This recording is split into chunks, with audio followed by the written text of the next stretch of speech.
నమస్తే, welcome to I dream. నేను మీ మాధురి. ప్రకృతి విపత్తులను ఎవరైనా అడ్డుకోగలరా అని ఎవరైనా ప్రశ్నిస్తే ఇదేం పిచ్చి ప్రశ్న అంటారు. కానీ ఉత్తర కొరియా నియంత కిమ్ జోంగ్ ఉన్ మాత్రం తాను ఆదేశించాక అన్ని జరగాల్సిందే అంటారు.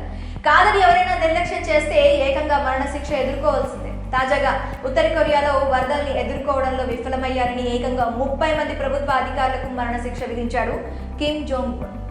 తన ముందు ఎవరైనా తోకాడిస్తే ఎవరికైనా ఇదే గతి పడుతుందని అధికారులకు మరణ శిక్షలు విధించి అందరినీ హెచ్చరించారు.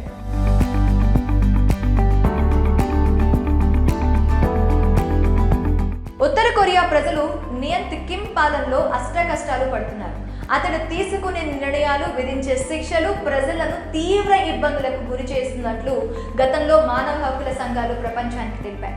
అక్కడ ప్రజలకు కఠినమైన ఆంక్షలతో పాటు చిన్న చిన్న తప్పిదాలకి ఘోరమైన శిక్షలు విధిస్తూ ఉంటారు. ఇటీవల ఆ దేశం భారీ వర్షాలు, వరదలతో అతలాకుతలమైంది. ఈ క్రమంలోనే విపత్తు నిర్వహణలో నిర్లక్ష్యంగా వ్యవహరించిన అధికారులపై కఠిన చర్యలకు సిద్ధమయ్యారు.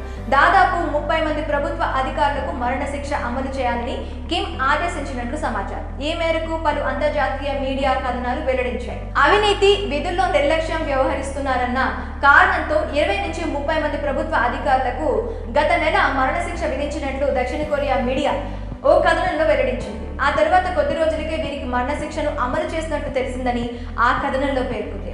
ఆ అధికారులు ఎవరన్న వివరాలు కూడా బయటకు రాలేదు. అయితే Chagang province provincial party committee secretary Kang Bong Hun కూడా మరణశిక్ష పడిన వారిలో ఉన్నట్లు సమాచారం.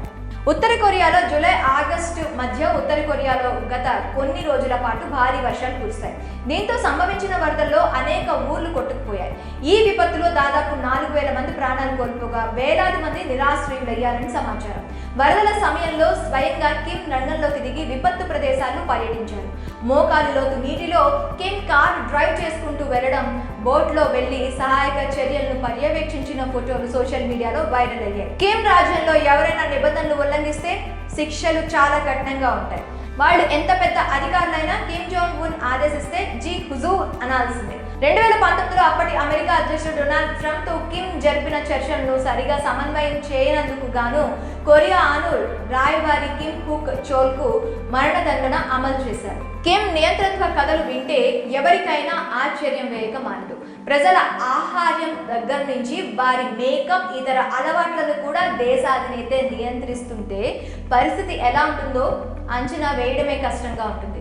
అలాంటి నియంతృత్వ పోకడల గురించి వింటే గతంలో హిట్లర్ పేరు వినిపించేది. ఇప్పుడు హిట్లర్ ప్లేస్ ను కిమ్ భర్తీ చేస్తున్నాడేమో అనిపిస్తుంది. తాజాగా ఉత్తర కొరియా మహిళలు పోనీటైల్ వేసుకోవద్దని కూడా కిమ్ ఆదేశాలు జారీ చేశాడు. కష్టపడి జడ వేసుకునే వెసులుబాటు లేని కొందరు మహిళలు పోనీటైల్తో ఆఫీసులకు, కాలేజీలకు వెళ్ళిపోతుంటారు.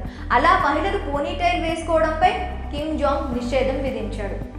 కిమ్ జోంగ్ ఆదేశించిన తరువాత కూడా ఎవరైనా ఆ నిబంధనను అతిక్రమించి పోనీటైల్తో కనిపిస్తే శిక్షలు కూడా కఠినంగానే విధిస్తున్నారు.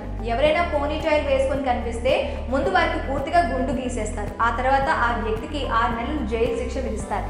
కాగా ఇప్పటికే జీన్స్, పొడవాటి జుట్టు, శరీరానికి అంటి పెట్టుకుని ఉండే దుస్తులు, సెమీ ట్రాన్స్పరెంట్ స్లీవ్లు, అలాగే షోల్డర్ బ్యాగ్లపై ఇప్పటికీ నిషేధం విధించారు. తాజాగా ఈ జాబితాలోకి పోనీటైల్ కూడా చేరు.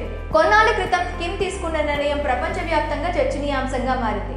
ఉత్తర కొరియాకు శత్రుదేశమైన దక్షిణ కొరియా వీడియోలు చూసినందుకు గత 3 ఏళ్లలో 7గురికి అధ్యక్షుడు కిమ్ జోంగ్ ఉన్ ఉరిశిక్ష విధించాడు. ఆ 7గురు కేవలం దక్షిణ కొరియా సినిమాలు, మ్యూజిక్ వీడియోలను చూసి వాటిని సీడీలు, యూఎస్బీలలో కాపీ చేసి అక్రమంగా విక్రయించినందుకు వారిని గురి తీసి చంపారు. శత్రుదేశమైన దక్షిణ కొరియా పట్ల తమ దేశ వాసులకు ఎవరికీ సానుభూతి ఉండకూడదంటూ ఉత్తర కొరియా అధ్యక్షుడు కిమ్ జోంగ్ ఉన్ గతంలో పలుమార్లు తన ప్రసంగాలలో చెప్పాడు. తాజాగా తన తండ్రి 10వ వర్ధంతి సందర్భంగా 11 రోజుల పాటు దేశ ప్రజలు నవ్వడం, మద్యం తాగడం, షాపింగ్ చేయడం, పుట్టినరోజు జరుపుకోవడం వంటివి నిషేధించి తనలోని సైకోనియంత చేష్టలను ప్రపంచానికి చూపించాడు కిమ్ జోంగ్ ఉన్.